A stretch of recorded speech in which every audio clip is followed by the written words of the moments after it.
Pesticide Not Required is an action roguelite bullet heaven game that stands out with its unique farming mechanics. Unlike most roguelike bullet heaven or survivor style / survivor like games, I'm including all those names because I'm not even 100% sure what to call this game. If it's bullet heaven or survivors like or roguelike, I guess it could be all of them, to be honest with you, but there's just so many different names for games like this that I'm not even sure which name to use at this point anymore. But basically, in these games where you usually earn XP by defeating enemies, or when you defeat, well, I guess it's the same thing. When you defeat an enemy, they drop an experience dot, and you have to go pick it up.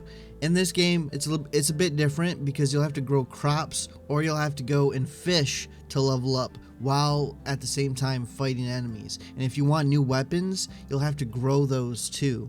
But before we dive into all the juicy little details of Pesticide Not Required, I just want to take a moment to talk about today's special sponsor, which is me. So if you like what you see, don't forget to hit that subscribe button, and let's get into the rest of the video.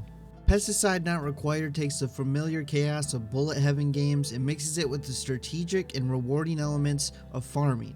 Your garden isn't just a backdrop or a decoration, it's your key to survival, and you'll have to choose what crops you want to purchase at the end of each day, and each crop rewards different amount of XP, but might need more or less water to grow, or have longer or shorter growing time. You'll be planting crops, harvesting them for XP, and even getting new seeds for growing new weapons to fend off waves of pests trying to destroy you, and maybe they're even trying to take over your farm. But who knows, because you're not going to stand there while they're trying to eat you and ask them questions. Pesticide Not Required has good variety of weapons you can use. For example, there's a tongue lash, which is a whip-like weapon that strikes enemies, and water beams, which are exactly how they sound. They're powerful streams of water to spray down foes, and they also spin around you, which is pretty cool. They're actually one of my favorite weapons in the game.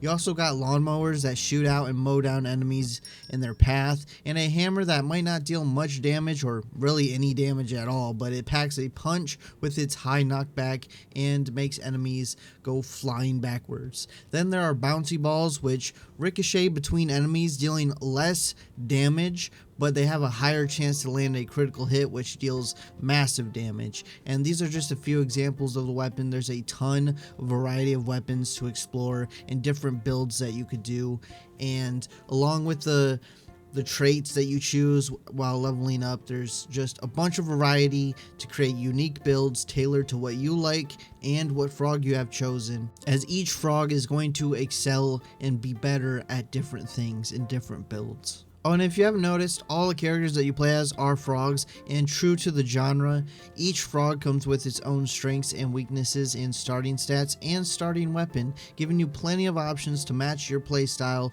with the different frogs. New frogs can also be unlocked by completing challenges or achievements. They're kind of the same thing, challenges and achievements, because there's so many achievements in this game, which add a rewarding progression system. But when I say there's a lot of achievements in this game, I mean there's like an achievement. You want like an achievement for like everything you do in this game, which I mean is all right by me. I mean, I like achievements. I know some people get annoyed when there's a ton of achievements, but I personally like achievements. I think the more achievements, the better. One of the most interesting characters I came across, besides Sir Hopsalot, which is the night frog, is the potato frog. This little guy takes a wildly different approach where you deal no damage whatsoever, and you'll have to, if you want to do damage, it's probably not even possible, but you'll have to upgrade your damage a lot, because the potato frog starts with a negative 999% damage. So you basically deal absolutely no damage whatsoever, but the potato frog excels at knockback. Essentially, you're a pacifist, and you have to rely on shoving enemies away and stacking knockback and area of effect upgrades to survive. It's a unique way to play this game, and it adds a fun challenge to the game, and there's definitely a couple of achievements that are related to that. And I gotta say, one of the best weapons for that is the hammer. It's just, there's something about using the hammer with the potato frog that is just very good. Of course, nothing can top the Night Frog or Sir Hopsalot, but I might be a little biased there. With that said though, some frogs make the game easier or harder depending on their starting stats and their starting weapon. Overall though, Pesticide Not Required is kind of an easier game, but don't let that fool you. It's still an absolute blast to play, even though sometimes it might not be the hardest game or even really that hard, to be honest, just in general. But thanks to its clever mechanics, its charming art style, and its gameplay loop, it keeps you interested, and it's definitely a lot of fun. I also have to mention the music of this game. It's fantastic and fits the game perfectly, and I don't normally mention the music in games, but the soundtrack is so calming and relaxing, creating a calm atmosphere that complements the gameplay very well. Honestly, the whole game just has this laid-back vibe to it that just makes it a joy to play, which is kind of weird because at the same time you're running around the map and you're surrounded by enemies at all times, and you're always being chased, and the enemies are trying to eat you, and you're trying to survive, which is kind of the opposite of laid back, the way that it sounds. But I think that's why I keep coming back to Pesticide Not Required, because it's a game that knows how to be interesting, unique, fun, and relaxing all at the same time. Also, if you're watching this video before January 2nd, 2025, this game is currently on sale, and you can get it for $4.87 USD, which is great. It's a great deal for such an awesome game, and I have around 14 hours in the game, and I'm only like 77% complete with the game, I would say, because I've unlocked 77 achievements out of 100, and pretty much all the achievements are something to do with progression inside the game,